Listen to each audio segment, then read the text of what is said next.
Gráfico que pode ser perturbador para alguns espectadores. A Clara Hitler parece ter sido a única pessoa na vida do Hitler a quem ele amou profunda e incondicionalmente. Ela adoeceu de câncer em 1907. E ele sucumbiu totalmente ao luto quando ela morreu no final daquele ano. Ela estava sendo tratada por um médico judeu, o Dr. Bloch. Existe um mito que diz que o fato do Dr. Bloch ser judeu e a mãe do Hitler ter morrido pode ter sido o ponto de origem do antissemitismo do Hitler, mas é muito claro que isso é um total absurdo. Eu acho isso perigoso porque seria pegar um único acontecimento na vida do Hitler e fazer isso ser a causa do antissemitismo radical dele. Na verdade, Hitler manteve uma certa reverência pelo Dr. Bloch. Em 1938, ele reconheceu que o Dr. Bloch iria correr algum perigo e ele interveio para conseguir a imigração dele para os Estados Unidos. O racismo é sempre abstrato de alguma forma. E quando confrontado com o ser humano de verdade, a maioria das pessoas vai reagir com base no indivíduo, como o Hitler fez com o Dr. Bloch. É um paradoxo das pessoas que têm atitudes fortemente racistas.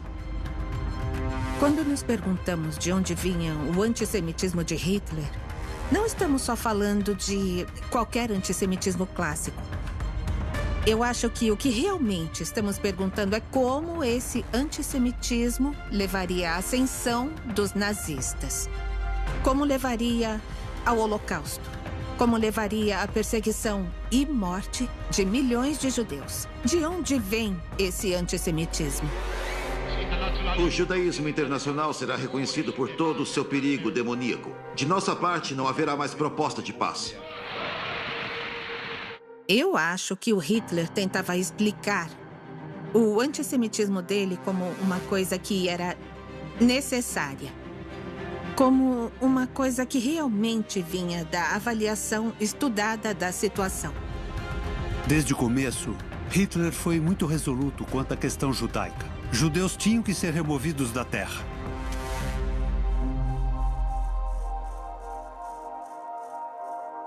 Para mim, foi tudo culpa do Hitler. Por mais de 40 anos, as gravações de Toland ficaram armazenadas na Biblioteca do Congresso. Esta é a história que elas contam. Não havia um único homem na Alemanha que matou um judeu sem saber que Hitler ficaria satisfeito. Sim. E sem Hitler, nada disso teria acontecido.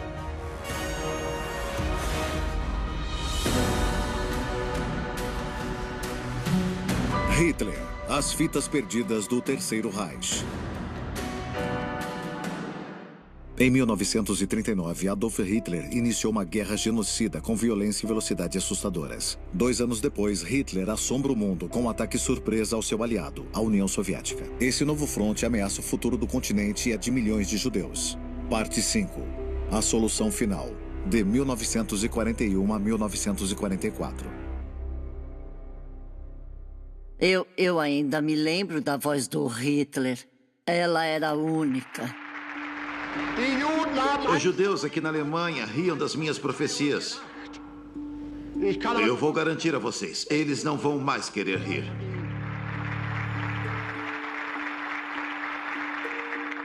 O jeito que ele gritava e berrava naqueles comícios.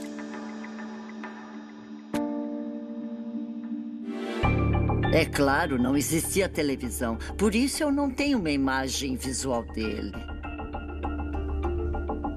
Mas era um palavrão. Hitler era um palavrão. A Toca do Lobo. Rastenburg, leste da Prússia, 1941.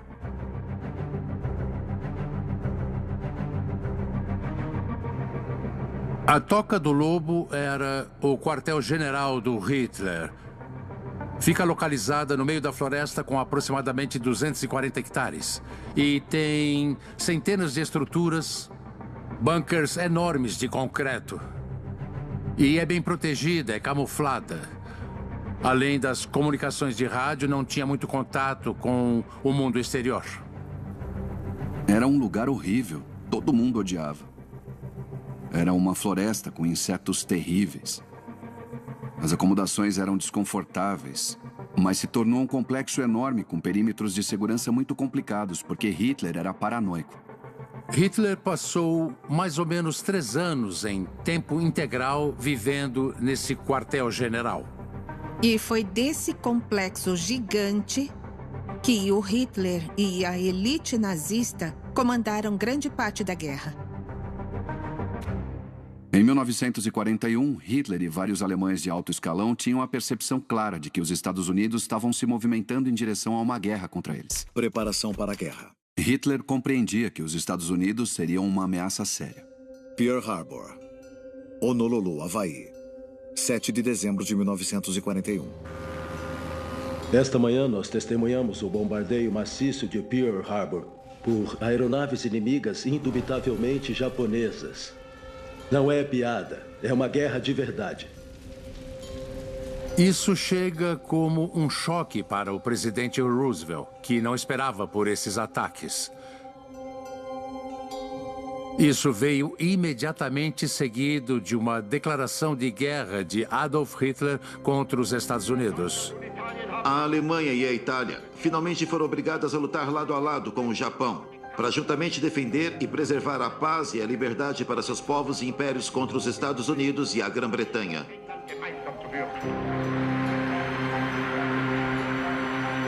Essa noção de si mesmo ditava que ele seria aquele a declarar guerra contra os Estados Unidos, e não o contrário. Isso veio como uma distração bem-vinda ao progresso inesperadamente lento da guerra no fronte oriental. A guerra na Rússia não estava indo bem. A Alemanha tinha a ideia de terminar a campanha da invasão da União Soviética entre 9 e 12 semanas. Mas não terminou. Os alemães avançaram muito rápido, só que não rápido o bastante. O inverno russo é conhecidamente difícil e o exército alemão não estava preparado para um inverno longo. Hitler diz que é capaz de prever o fim da guerra em 1942. Enfatiza o frio russo. Hitler sabia que estava em apuros e os veteranos falavam para ele que estava em apuros. Ele sabia que estava ficando sem tempo para vencer. Hoje o Sunday Express diz que se os generais alemães puderem salvar a Alemanha e a si mesmos sacrificando Hitler, eles o farão. Em dezembro de 1941, a Alemanha estava enfrentando a União Soviética, a Grã-Bretanha e os Estados Unidos. Como Hitler poderia responder a isso? Havia 2 saídas. A primeira era: isso prova o que eu falei todo esse tempo. Somos nós contra o mundo. Nós estamos enfrentando os mesmos adversários que sempre estiveram diante de nós. O judeu internacional. E que mundo seria esse? Um mundo judeu. E a segunda coisa que Hitler diz é: para nós vencermos a guerra, os judeus têm que ser destruídos. Se é violência que vocês querem, é violência que vão ter.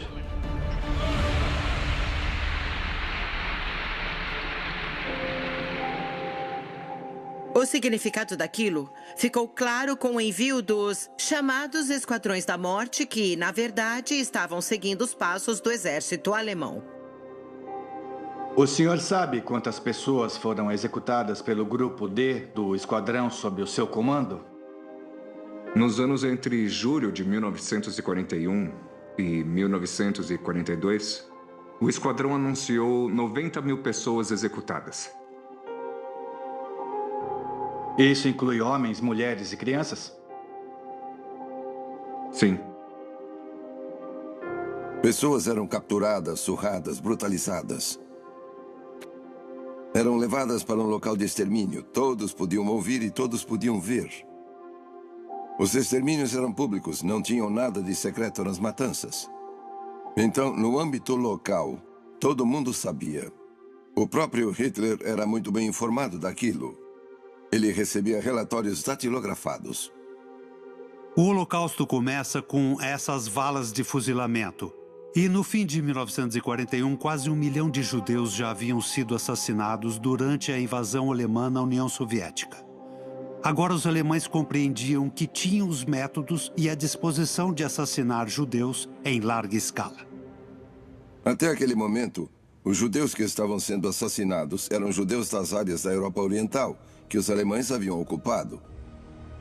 População judaica, 8.100.000 habitantes. Judeus que viviam na Europa Oriental ainda não estavam sendo alvo do extermínio nazista. População judaica, 1.360.000. A decisão de exterminar os judeus da Europa se deu no rescaldo da invasão da União Soviética anterior a isso. A fantasia existia, mas as condições para a implementação ainda não. Burocracia do genocídio. Wannsee, Berlim, 20 de janeiro de 1942. Mansão Wannsee. O que aconteceu em 1942 foi uma coordenação dos nazistas de alto escalão do regime nazista para facilitar o extermínio dos judeus em toda a Europa. Ultra secreto. A Conferência de Wannsee foi um momento importante para poder planejar os elementos da solução final. Participantes do debate sobre a solução final da questão judaica. Reinhard Heydrich, Alfred Meyer, Heinrich Miller, Adolf Eichmann. Eichmann era o homem encarregado das deportações. Ele sabia muito bem o que aguardava aquelas pessoas no fim da jornada. Transporte de judeus para Auschwitz. Mas a tarefa dele era a de registrar e deportar aquelas pessoas. Nós estamos falando de cerca de 11 milhões de judeus. Então, é uma empreitada gigantesca. Eu segui minhas ordens de acordo com o regulamento. Eu era muito meticuloso. Levados em grandes colunas de trabalho. Eles organizaram a construção de campos de extermínio, que envolveriam todo o sistema ferroviário para transportar pessoas ao longo do continente até locais onde elas seriam assassinadas. Os judeus evacuados serão enviados grupo a grupo para os guetos de trânsito. O Führer já aprovou antecipadamente. Não existia um documento, não existia uma política, não existia uma decisão, nem mesmo a Conferência de Wannsee que levou à solução final. Foi uma série de políticas radicalizadas que ficaram ainda mais radicais com a guerra no leste. Existia uma estrutura nisso, o motivo pelo qual aconteceu. Não foi simplesmente porque a guerra era brutal, o que realmente era. Foi porque havia uma política. E a política era declarada por Hitler. E era uma política de extermínio.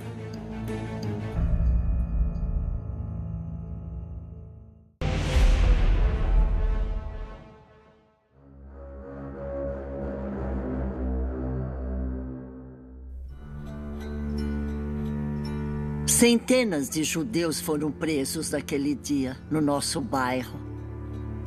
E aí eles vieram em caminhões. Nos colocaram nos caminhões e nos levaram até a estação ferroviária. Era um vagão de gado bem grande. 60, 70 pessoas em um vagão, todas aglomeradas e amontoadas juntas. Sem dúvida, foi um começo terrível da deportação. Nós fomos deportados em 20 de junho de 1943 para Westerberg, onde a maioria dos judeus chegava antes de serem mandados para os campos de concentração. Estrada para a Morte, 1942. Em 1942, a infraestrutura e o planejamento para juntar pessoas dos guetos e transportá-las via trem para campos se tornou a norma. Foi entre 1943 e 44 que as viagens de trem ficaram mais longas. Vinham dos Países Baixos ocupados, vinham da Itália, vinham da Grécia. Campos de extermínio. Nós chegávamos na estação ferroviária e eles nos amontoavam em vagões, sem comida e sem água. E nós partíamos, sem saber para onde. Eles nos levaram para Majdanek. Mandaram que tirássemos nossas roupas. Eles nos colocaram em duchas frias e levaram tudo embora. Se você tinha uma criança no colo, você ia imediatamente para o crematório. Judeu, nacionalidade alegada. Foi a última vez que vi minha família. Eles falavam, estão vendo aquela fumaça? Sentem o cheiro? É a câmara de gás. Nós não sabíamos nada daquilo. Nunca tínhamos ouvido falar em câmaras de gás. Um deles falou, estão queimando corpos. Mas assim que chegamos em Treblinka, nós vimos o que estava acontecendo. Todos estavam gritando, berrando, chorando. No dia seguinte, eles nos tatuaram. Meu número era 88959.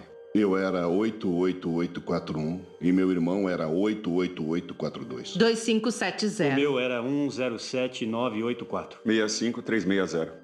O meu número era 8/5143.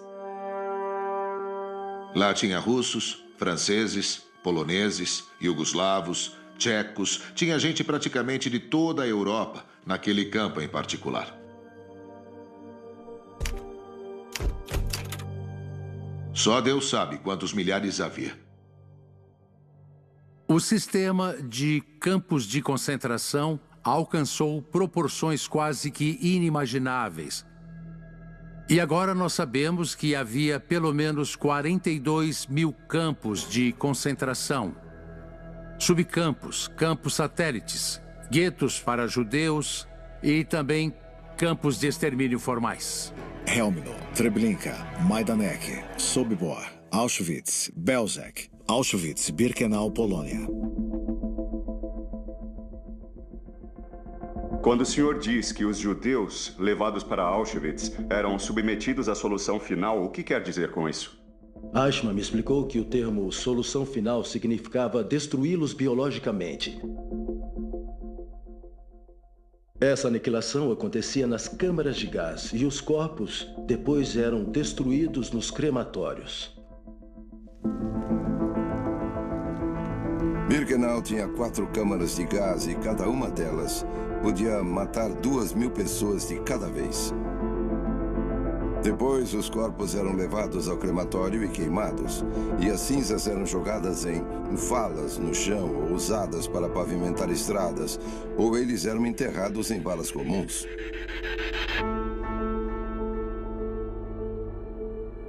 Temos essa imagem de que essas instalações da morte eram estéreis e separadas do resto da vida. Nós chamamos de industriais. Ducha. O extermínio nesses lugares era tão aterrorizante quanto o fuzilamento na vala comum. O extermínio nesses lugares envolvia levar as pessoas para uma situação assustadora, onde elas podiam ver o que estava acontecendo com outras pessoas e descobriam que elas iam morrer. Uma menina quis fugir. Nós não sabíamos quem ela era. E eles a encontraram e a enforcaram. Eles a deixaram pendurada em um dia ventoso. 3 dias e 3 noites. E nós tínhamos medo de olhar para ela. Ia acontecer conosco se alguém tentasse fugir. Então, ninguém tentava. Tudo aquilo ia ficando pior gradualmente. E aí você percebia que provavelmente você seria assassinada.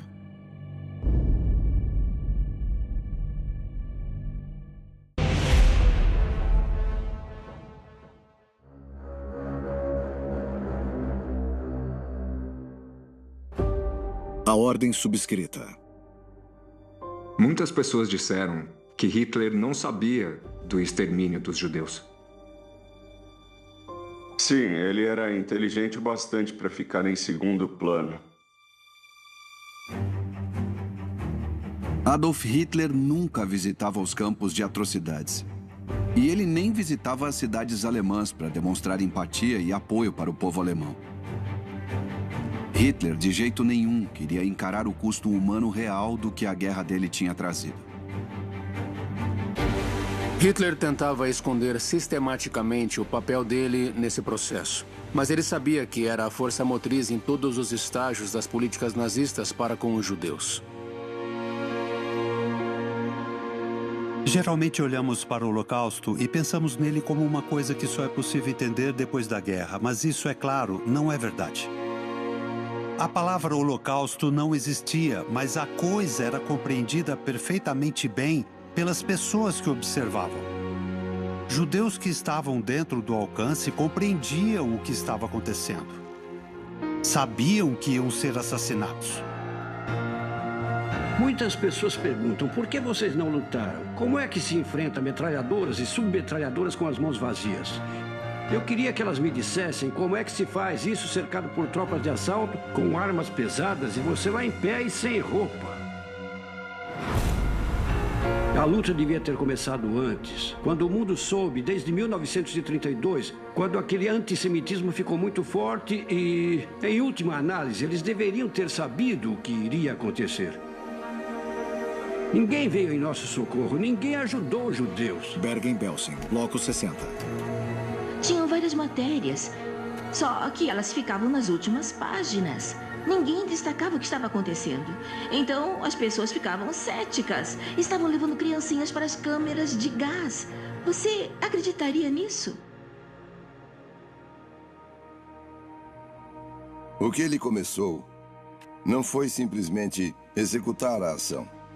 Havia milhões de pessoas envolvidas, não aquelas que foram assassinadas, aquelas que tornaram isso possível. Pessoas que se envolveram em uma enorme empreitada de genocídio. Durante muitas décadas, o pensamento foi de que os organizadores do Holocausto eram não mais do que peões que seguiam ordens. Atualmente, nós vemos essas pessoas totalmente diferentes. Eram criminosos radicais extremamente antissemitas que queriam fazer o que fizeram. O que sabemos com relação a Hitler é que não teria acontecido um holocausto sem ele. Mas nós não vemos a mão dele nas decisões políticas importantes de como fazer aquilo. Eu soube que não existe ordem por escrito de Hitler para o extermínio dos judeus.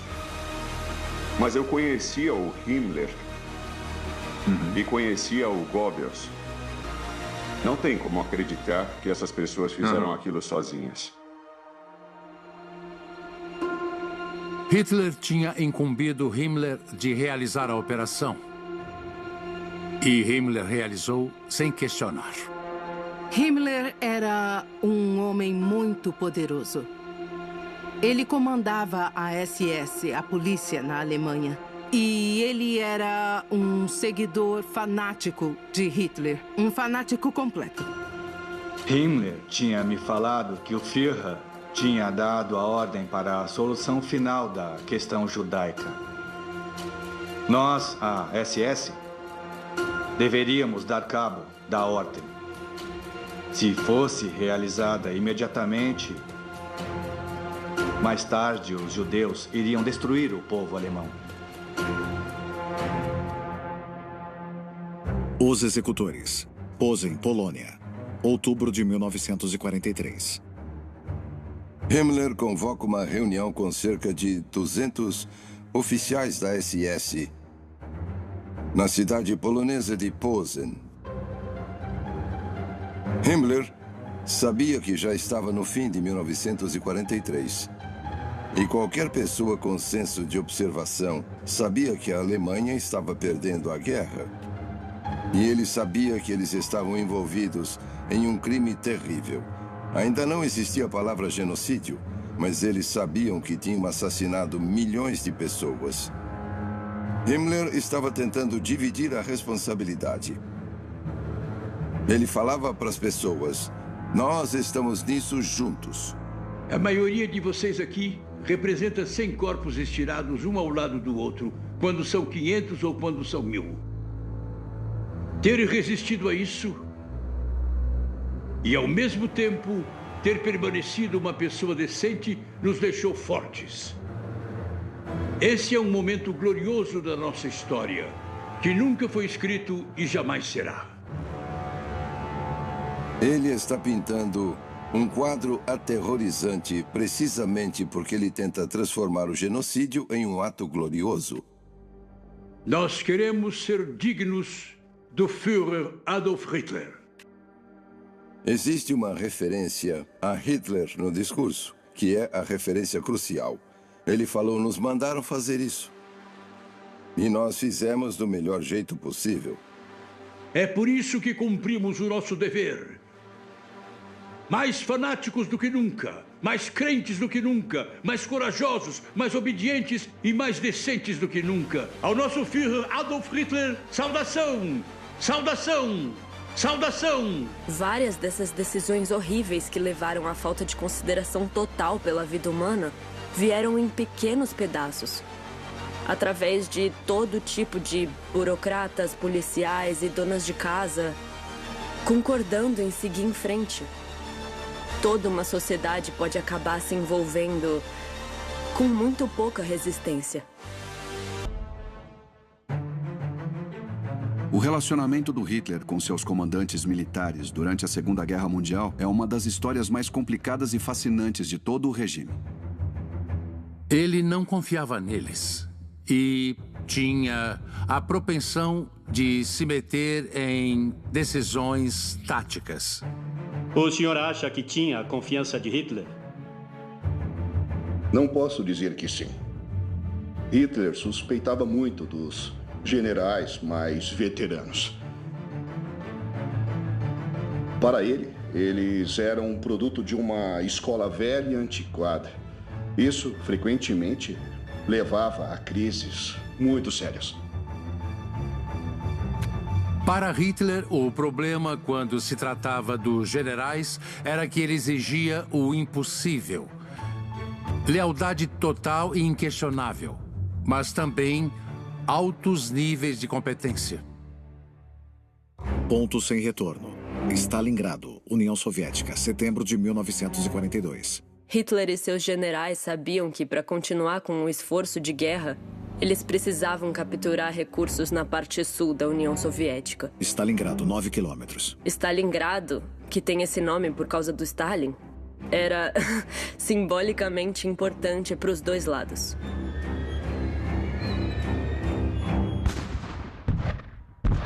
Sem dúvida, Stalingrado é um dos pontos mais decisivos de toda a guerra.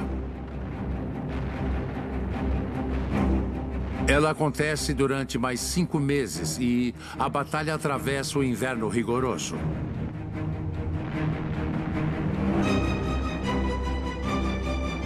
É uma luta extremamente difícil para os dois lados.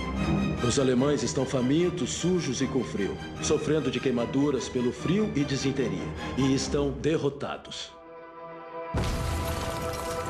O esforço alemão estava deteriorando e Hitler se recusava a ouvir seus generais, principalmente Friedrich von Paulus, o comandante do 6º Batalhão. Hitler mandou Paulus não se render a qualquer custo e para deixar que o exército inteiro fosse destruído antes que ele desistisse da luta. Paulus desobedeceu a ordem e se rendeu para salvar a vida das tropas. O Marechal von Paulus deu ordens de que nenhum soldado vermelho fosse feito prisioneiro. Agora ele mesmo se tornou um prisioneiro. Ele proibiu os alemães de se renderem. E agora o próprio se rendeu com o seu exército. Para Hitler, isso era mais prova da incompetência, perfídia e traição dos seus generais.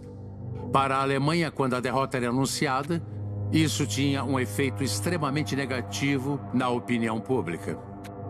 Mas Hitler nunca admitiu isso publicamente. Ele desapareceu dos olhos do público. Ele era capaz de aceitar a derrota. Esse parece ser o ponto significativo. Eu estou muito interessado nas suas observações sobre Hitler quando a campanha russa começou a degringolar depois de Stalingrado. Isso afetou a personalidade dele? O caráter dele nunca mudou. Ele sempre culpou todos os outros, ou nada mais. Ele ficou cada vez mais obstinado pelo ponto de vista dele. E isso foi tão longe que, finalmente, ele se isolou. Hitler reconheceu que a Rússia não poderia ser mais derrotada. Ele nunca expressou isso a ninguém. Isso fazia parte do caráter dele. Se recusar a admitir coisas que eram realidade. Foi assim que a atitude dele mudou.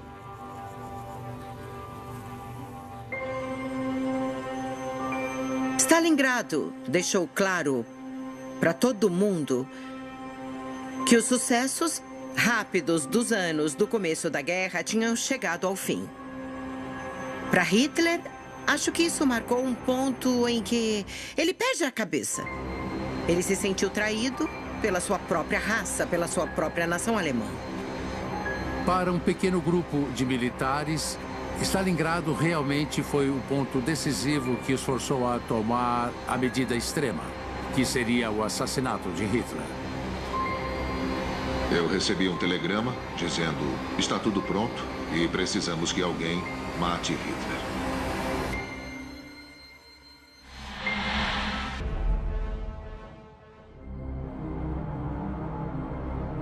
Depois da derrota total em Stalingrado, ficou claro que se você quer continuar a guerra, se não consegue ver a realidade e falar, não podemos vencer isso, temos que negociar nossa saída de algum jeito, o que não era a disposição mental de Hitler, então você tem que exigir tudo do povo alemão, até a morte.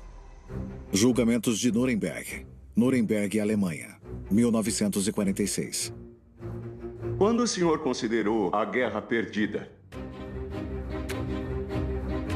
Eu considerei a guerra perdida quando os aliados foram bem-sucedidos ao estabelecer uma cabeça de ponte forte em solo americano. Território ocupado pelos aliados. Isso foi o fim. A invasão dos aliados no oeste da Europa está lançada. Dia D, o segundo fronte. 4.000 navios e milhares de embarcações menores estão envolvidos na operação. Essa operação vai selar o destino da Alemanha.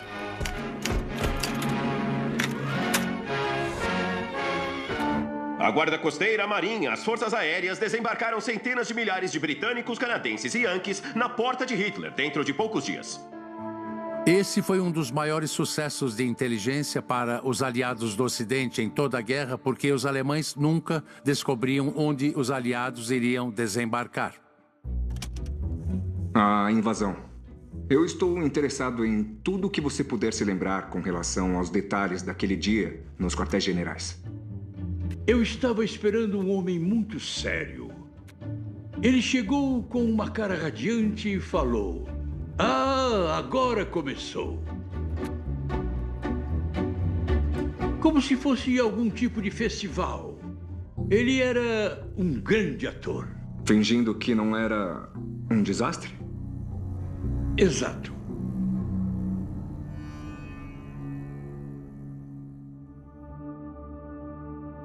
O senhor tentou impedir a continuação da guerra quando compreendeu que ela estava perdida?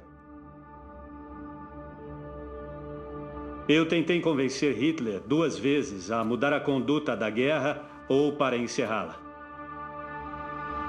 Mas, como era de se esperar, essas sugestões não foram consideradas. A situação realmente estava muito feia para Hitler em julho de 1944.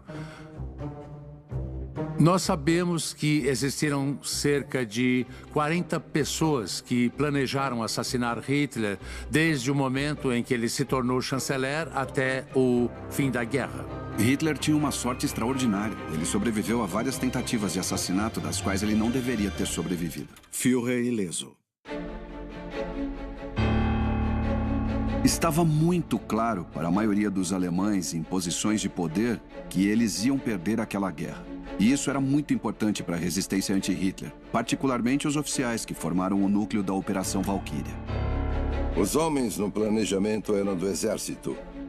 Eram muito conservadores. A maioria deles tinha apoiado Hitler. Uma figura importante foi Klaus von Stauffenberg.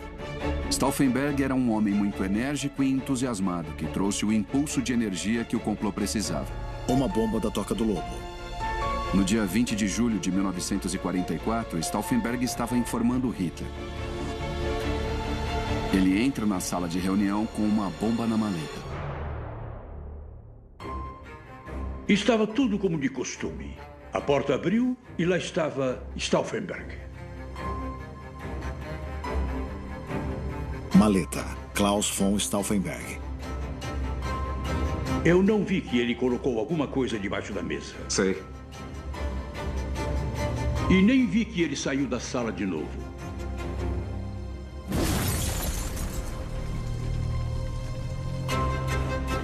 Tive a explosão e eu fiquei inconsciente, acho que por 1 minuto e meio. Os feridos foram lançados pelas janelas com a explosão.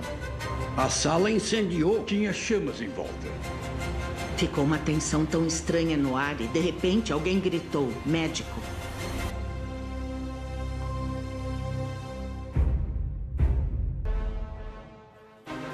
Ressurgido das cinzas. Toca do Lobo, 29 de julho de 1944. Os generais de alta patente de Hitler estavam iniciando a Operação Valkyria. Palavra-chave Valkyria.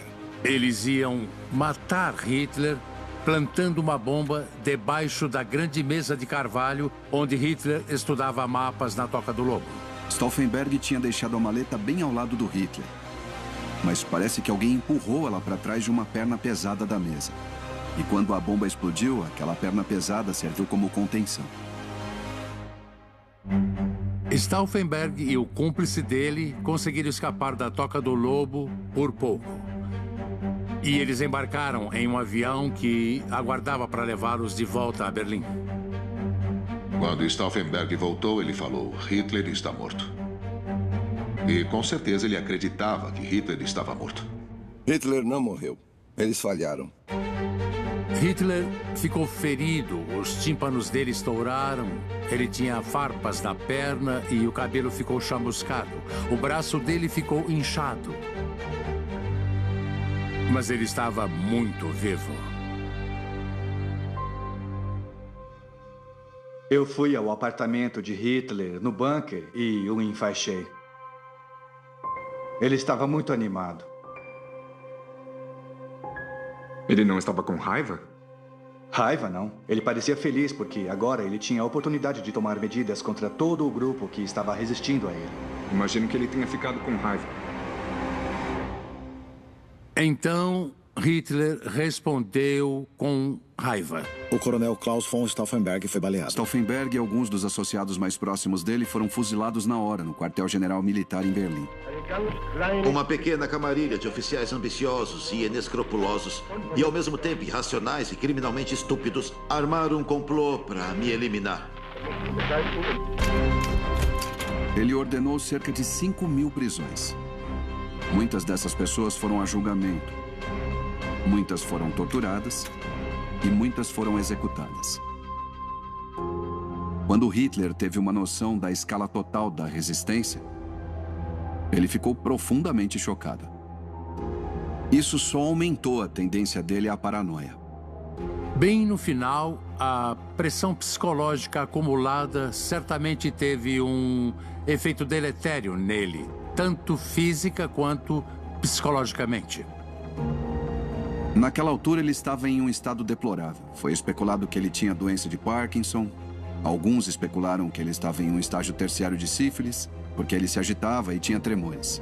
Há tempos, ele vinha tomando um coquetel exótico de medicamentos que era administrado pelo médico dele, o Theodor Morell. O Dr. Morell não tinha medo de fazer experimentos com remédios duvidosos e não testados. E alguns deles pareciam deixar o Hitler melhor. Então, Hitler desenvolveu uma certa afeição pelo Morell. Na verdade, Morell estava administrando coisas terríveis, incluindo metanfetamina. Ele devia ser um paciente muito difícil. Ele era muito difícil, porque ele nunca fazia o que o médico queria. Se era para tomar comprimidos, ele tomava 3 em vez de 2.